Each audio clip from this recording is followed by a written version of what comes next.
Hey everybody, this is Rory McDonald from MacDon and Associates coming to you with the next episode of Tuesdays with Rory. I got a special guest in the studio today, Mr. Mark Bartholomew. Hello, Super pumped sir. to have you, man. Oh, likewise. Very, very happy to be here. I appreciate the invitation. An avid listener and happy to be on, longtime listener, first time caller. Right. Yeah. Right on, man. So for those of you who probably don't know, just because you just might not know, Mark and I almost 2 years ago, I believe, worked together on a real estate transaction.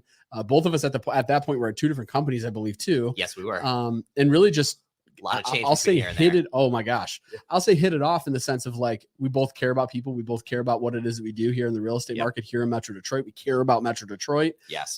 And I've been seeing some of the stuff that you're doing online, as well as just like your mindset when it comes to finding business. And man, like two peas in a pod, two different worlds. Like I'm country boy hick up in the middle of nowhere. You're Royal Oak dance. I don't even know what they're called. Music festivals. Yeah. Like two different worlds, but like hardcore raver. The same heart, you know what I mean? The same heart for people in the community and stuff like that. But without any further ado, man, tell everybody a little bit about who you are, what you're all about, brother. Yeah, I mean, I think you've done a great job. I'm a California native originally, but Metro Detroit is home and is everything to me. I love this place. I've lived in 7 different states, and there's nowhere I'd rather be than right here. I really love this place. I was a property manager for 5 years. I worked for a large national property management company that actually moved me out of Michigan to the East Coast. So I spent some time jumping around there. I worked, running buildings from as small as 96 units to as big as 2,113, and just, learned a lot about that industry and about the sales process. And if I can be frank, in property management, I was taught really well by what I would now affectionately describe as vampires, and learned a lot about the more predatory aspects of certain parts of our business, which also made me realize, hey, this thing matters and how it's done matters, and having more control over it, being able to choose my clients and also choose the property has made all the difference in the world. I loved property management because it was about finding people homes.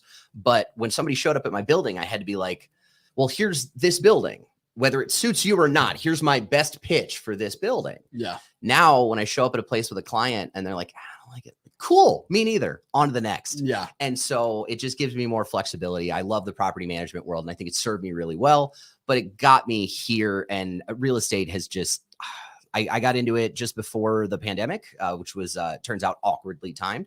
But transitioned, and as a primary breadwinner in my house, moved over into real estate, and have been getting by doing exactly that, and absolutely loving it. I'm so glad I did. Yeah. No, it's crazy how like there's this niche of real estate agents too that like, hey, what do you're an agent too? Hey, high five, man. Like, let's connect, you gain a lot of family in that sense. I mean, there's always the cousins and the uncles you don't want to talk to within this world. Without a doubt. Yeah. But it's for the most part, you're able to connect with some really cool people. So yeah, man, back at you with that. Very thankful to have you here and have you on the podcast.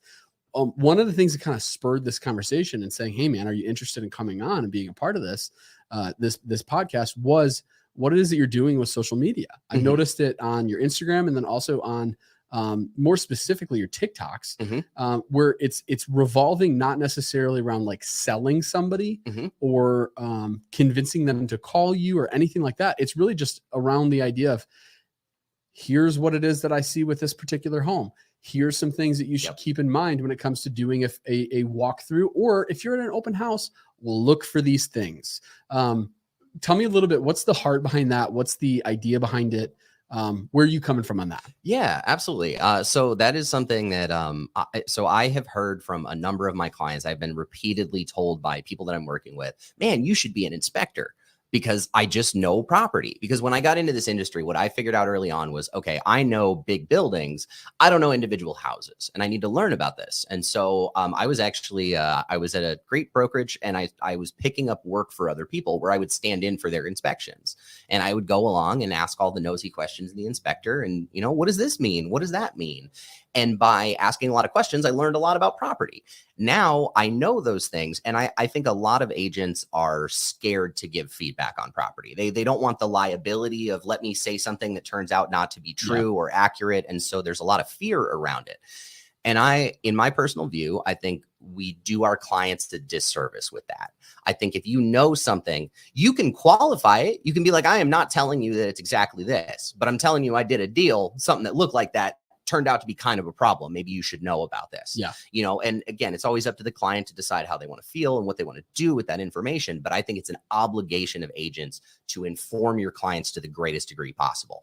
And I do that with my own people, but I don't think that it's just my people that deserve it. Like, I got into real estate in part because I want to see business taken out of the hands of people who do not care for other people. Yeah. We need to take care of people. Like, you need to be able to make a sound financial decision, and you're not going to be able to do that on the back of the houses you haven't bought. Mm-hmm. If you don't know what makes a house a problem long-term, how are you going to avoid those pitfalls?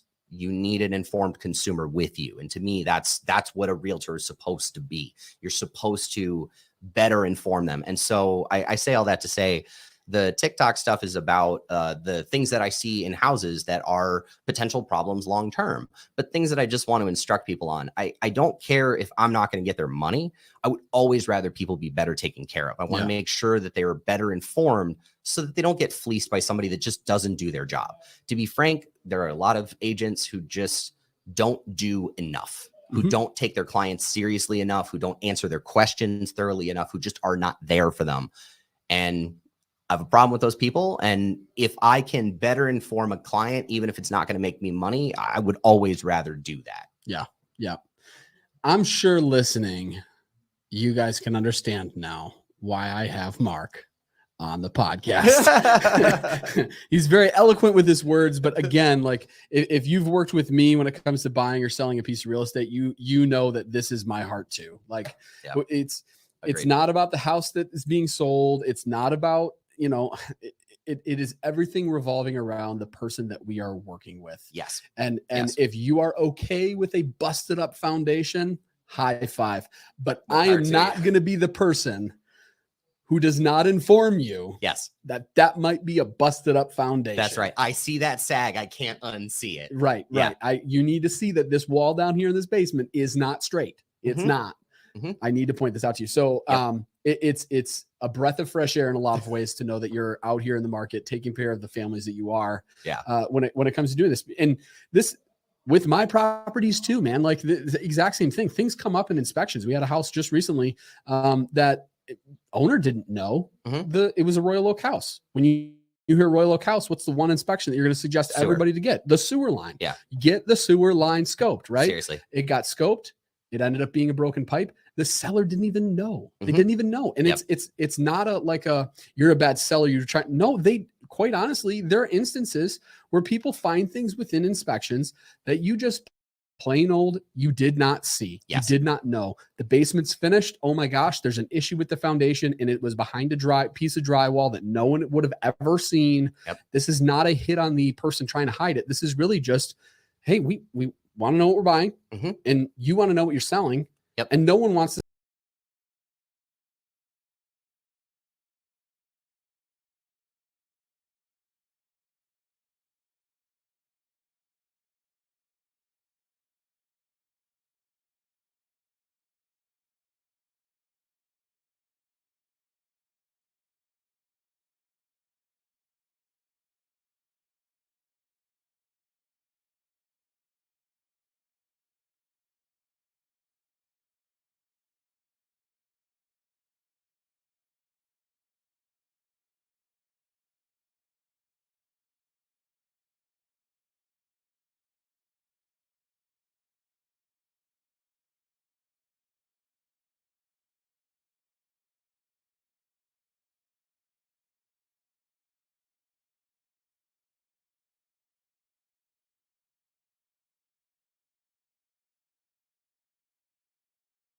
$50 to $200, whatever you're paying to do the thing. But it is tens of thousands of dollars of repairs that you can find out about upfront and deal with appropriately, or you can be caught off guard by after the fact. And so it's invaluable. Again, we're on the same page. Those are one of those things that I'm just like, yeah, technically this is optional, but do this. Yep. 100%. And here's the other thing too, which you might not know this, but in Royal Oak, really every municipality, the way that their streets operate is they have city water and city sewer on the opposite sides of the road. Mm-hmm. So if you see fire hydrants on your side of the street, you know that the sewer's on the other side of the street. Yep. And if you see fire hydrants on the other side of the street, you know that the sewer's on your side of the street.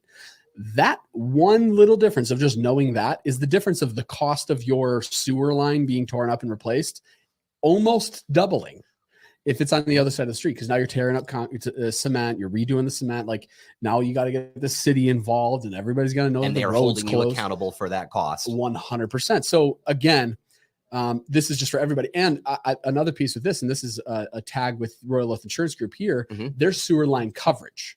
So on your insurance, it's something that you can add on. And even with Royal Oak, even if you get your sewer scoped, if you're in Ferndale, if you're in Oak Park, if you're in like all these places, St. Clair Shores, where you're close to water, freeze thaw, it only ruins pipes, it doesn't fix them. And then there's trees in the front yard on top of it that only go and find water. Get sewer coverage, backup coverage, because who knows, that route that's not in the sewer line right now might be in 3 years. Oh, yeah. It's worth having that backup too. Yeah. And I would also throw in the city proper because of the age of the homes there, where, you know, you've got homes from the 20s that are 100+ years old. It's like, it's a lot of time for breakdown in between. 100%. Yeah. I'm with you on that. So as you guys can see, Mark and I, we have a very similar mindset. Like this subject. We can stay here for a long time talking about the sewers, the stink lines going down to the sewer. Anyways, here's one of the other things that I wanted to get into get in with you. Revolving around finding business. So you got into this real estate. You've been in it a long time, really, but you got into the sales aspect of real estate just pre-COVID. Yep. Yeah, okay. Exactly. Yep. And since that time, tell me what did it look like? Because a lot of agents that come in, this is what I tell them, this is what I coach and what I teach, because it's the thing that I've seen success in. And quite honestly, it's in some ways joyful for me, because I see like there's production behind it is calling. So like a lot of for sale by owners, a lot of expireds, a lot of, you know, unconditionally withdrawn, circle prospecting, start calling around neighborhoods, all that different stuff. That's a big thing that I do. Yes. And it's something that I've continued to do over the 6 years that I've been a real estate agent, right? So during that time, that's where I'm finding I'll say probably 50% of the business that I'm doing, right? In some instances, it's not all that joyful to make phone calls every single day for 3 hours a day, but I've noticed the production that exists with it. So I've continued to do it. That's right. There are other ways, including this podcast, that I use as a means of sharing information with people in order for them to go, hey, Rory seems to know what he's talking about when it comes to this real estate thing. We should give him a call. So that's the heart behind this too. And there's other things that we do here as a means of finding business. What has your journey of finding business looked like from when you first got into the industry until today? Yeah. So when I started into real estate, because I come from property management, I've done a lot of different kinds of sales, frankly. And so I know that one of the biggest things that was going to hold me back was going to be lead generation. I was fairly new back to Michigan at this point after having been on the East Coast. I'm like, my connections are kind of weak here. How am I going to build a business? So I started with somewhere that I had lead generation available so that I could be calling leads that came in through our website and following back up that way. And so I did a lot of that. And frankly, I was successful at that because I do pretty well in that environment. But in building up my business that way, I also began to learn about myself that it really wasn't the preference in how I want my days to work.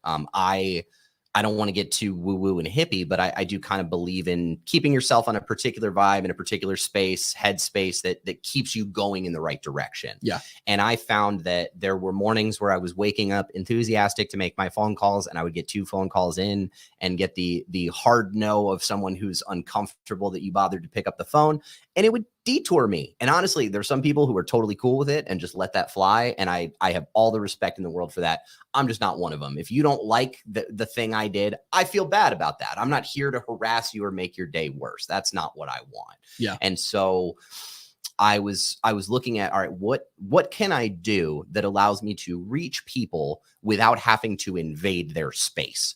And so what I figured out was, well, you can broadcast your message, and you can know what you know and choose to share it with other people. And by virtue of sharing it, the people who are looking for that thing, if you are using your social media effectively, if you're tagging areas, if you are building a consistent brand, you can succeed in that way. Yeah. And I think one of the big things that's so important about marketing in this way, one of the things that makes agents successful or not, is just straight up consistency. It does not matter what you do. You have to do it consistently. But also, I think the easiest thing to do is whatever you are already naturally doing. Like if you are hanging out in a particular space, if you're like, man, I'm really into pinball, I just love me some pinball.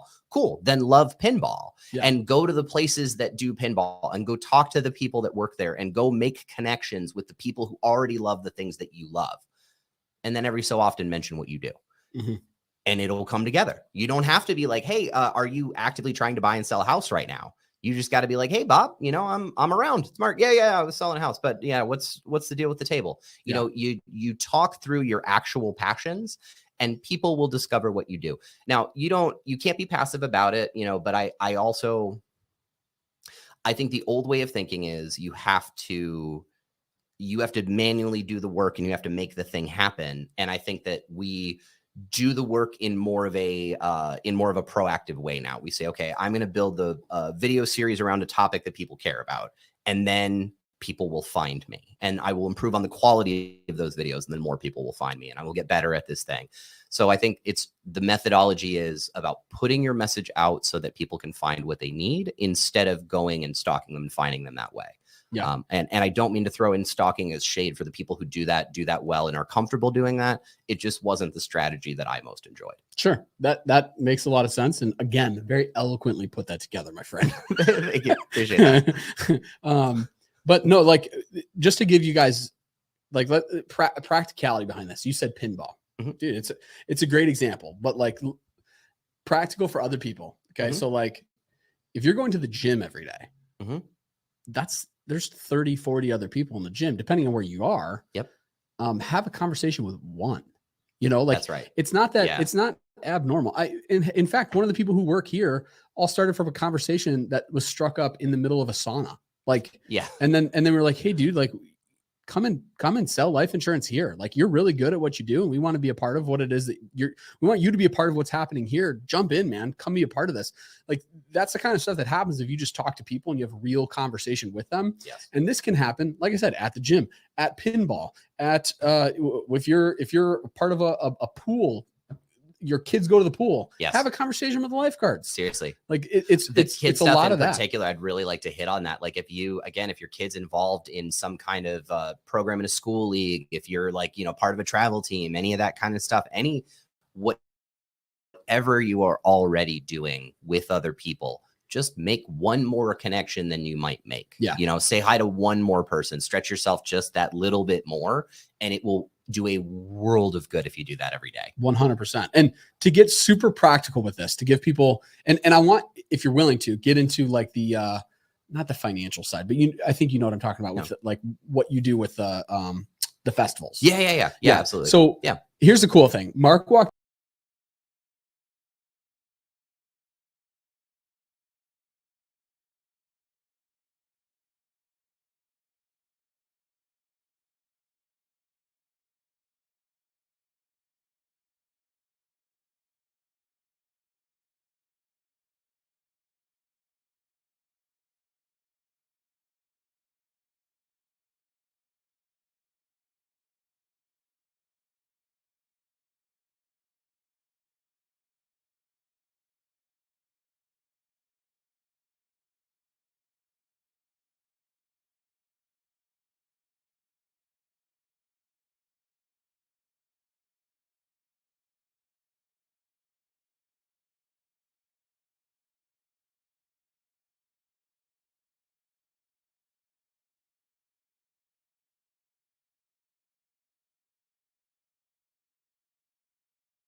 out, but all right, we're still on. Okay, I'm gonna have to cut the part where I just swore.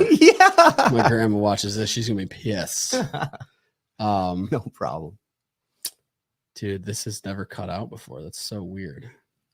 Does it seem to be stable now? I mean, it's back on. Okay. So it's just super low. Like, I don't have much bandwidth. Yeah, not a ton. Yeah. Not a ton. But let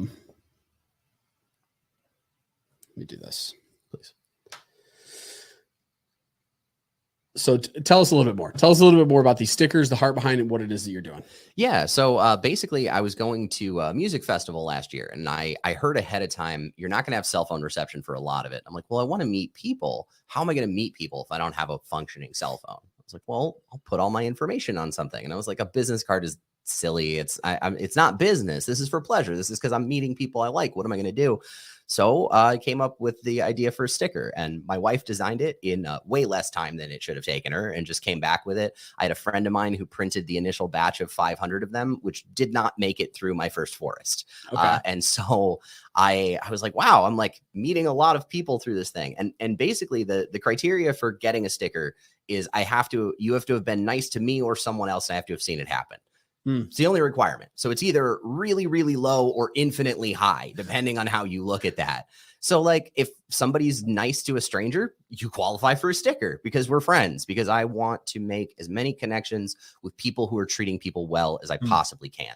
I think that, and this is my kind of larger life philosophy, but in my personal opinion, I think this system spends a lot of time keeping us apart from one another and breaking down community and not letting us bond together. And we need that. Like, we are a communal species. We do better together. I don't think any of us goes off into the woods and becomes our best self. I think you get better by interacting with people who love you and care about you enough to give you good feedback, and also people who are different enough from you to challenge your views and allow you to grow in new ways. And so I think we need to foster community, and this is a way to do that. I have made some tremendous connections now. I mean, I give these out, like if I'm standing in line and I see somebody be nice to a stranger, you're getting a sticker. Yeah. And I have had conversations with people who barely speak English, where it's just like, I have managed to connect with people who I don't think I would have connected with before if it weren't for this thing. And it's given me permission to meet people. Yeah. Because I've seen smiles like that. Like, I don't think you should call your own shot. So I'll be careful dancing around that. But I have seen my sticker make some people very happy. Yeah. And I love that. And it encourages me to want to do more of that, because again, it is for friendship. And do I want to serve my friends? Heck yeah, I do. Yeah, absolutely. But first and foremost, I want them to know that they're safe with me. And that is a way to make people feel safe with me and know that I'm serious about our relationship. You know, I think we guard our feelings because a lot of us we're all under attack all the time from all directions. We got to guard ourselves. And I think this is a way for me to be vulnerable and tell people that they're safe being vulnerable with me. That's good, dude. One of the things that I is said constantly at the church that I go to, which is in Warren, actually not too far from where you're at in Royal Oak, is God loves you just the way you are, not the way that you should be. Yeah. But he loves you way too much to let you stay that way. Yeah. You know? Agreed. Like it's just a super cool, like you're saying that exact same thing, which is just awesome, man. Like the heart behind it is, hey, not just I'm going to sell you as to why you should use me as a real estate agent, but let me give you a small piece of who it is that I am. Yes. Know that I'm a real estate agent. Yeah, exactly. You know? Yes. And yes, I bring that same passion to what I do professionally. And yes, you're going to get the same version of me there that you get of me here. I just wear more clothes when doing my work professionally than the music festival. Yeah. Yeah. So, subtle difference for anyone who's ever seen me out and about in my shorts. Yeah. Fair enough. I've heard about it. Yeah. I've seen the video actually of you headbanging at the music festival. But no, get into that too, because I think that this is like practically speaking too, you're getting into it, and this is awesome. One of the things that I think would be really cool for people to hear is like when you're going to these music festivals, this is a business trip. Right? Yeah. Like this is a business trip for you. When I go down to Florida and I take my family on Disney trips, we're going down there and we're looking at properties because I want to understand the Florida market too. Yes. This is a business trip. When I'm going and I'm coaching my kids and I got to buy them a new baseball bat, I'm a coach and I'm letting every single family know, hey, I'm a real estate agent and I can take care of you. Not only just help your kids know baseball, but help your kids when it comes to you having in the backyard for them to be able to play in it and hit baseballs around. I can write this off. You know what I mean? Yes. Like having all of that from that perspective. So get into that a little bit too, just to help people understand from your point of view. Yeah. So basically, like this is to me, this is what we were talking about earlier with the phone calls, where it kind of takes pieces of me. This takes nothing of me. This doesn't harm me in any way. It only grows what I want to accomplish in the world. So I'm able to both serve my professional needs and my personal needs. So frankly, like when I go to music festivals, I am I enjoy the music aspect of those things, but I'm not really there for all the bands. You're not going to catch me at every show. It's not going to be like that because I'm going to be spending my time in the crowd meeting people. I'm going to be wandering around looking for people who will smile in my general direction. And I'm going to start a conversation with those people. I'm going to be looking for people who look hot and might need to be fanned. You know, I'm looking for someone to interact with because that's what's valuable to me. But I mean, I have given away, again, I went through like 500 stickers at my first Forest. I've gone through nearly 1,000 at some festivals. And so I am actively growing my business by growing who knows me. Like when I was in real estate school, the real estate instructor, who was an agent himself, said, in real estate, it's all about who you know and who knows you. He was right. He was absolutely spot on. And what I've learned is the best way to get people to know you is through your passions. It's through whatever you already love, whatever you're already doing. Yeah. And in real estate in particular, we have flexibility that a lot of people don't have. Like you have to show up at an office for 40 to 60 hours a week to do your job, to, you know, get the money that you get. And then you've got a lot of other things to keep on top of. Where in real estate, like I can be flexible with that time and I can choose to use that differently. And so I choose to use the time that I would spend in the office by having new experiences. So something we haven't talked about, but I think is worth throwing out there. My wife and I also have certain expectations for ourselves within our relationship where like every week we try to go to 2 new community events. So whether that's like a walk in the park in Livonia or like, an old lady sewing circle in Royal Oak or wherever we end up, just some kind of community events to meet new people. And sometimes I make one great connection there. Sometimes I find something that we like, but it's like by setting a specific criteria and being like, every week we're going to do 2 of these. We also do 1 hour of trash pickup a week. So we just go like in our neighborhood or wherever. And I am not always marketing per se. I'm not always giving out a sticker. I'm not going to like force it in. Again, if I don't like you, you're not getting a sticker. Yeah. So if I don't meet somebody I like, I can't give anybody a sticker. Sure. But I do my best to just put myself out there and be present. And I think showing up is everything. Just being present, just participating will make your business succeed if you're in something like this. You know, it's all about who you know and who knows you. Yep. No, I think that's awesome, man. You're hitting. It's funny having you come in and be a part of this because you're saying a lot of things that I feel like I say to a lot of the agents that are here, and that is, go do it. Whatever it is, just go do it. Do something, anything, whatever you love. Yeah. And it's reassuring knowing that not only do you have the heart when it comes to taking care of people first and foremost who are looking in this market, but you also have the work ethic. It just looks different. Mm-hmm. You know, it's not a cell phone and being on Vulcan 7 or, you know, the Mojo dialer or anything like that. It's right. It's having stickers, going in and having a cup of coffee and meeting somebody for the first time and going, hey, you want to be my friend?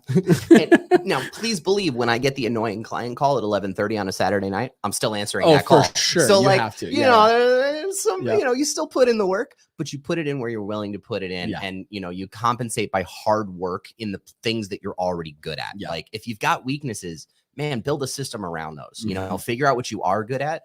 I also think this is an industry, like we've talked about this a bit already. I had kind of mentioned my wife has been getting more involved in my business.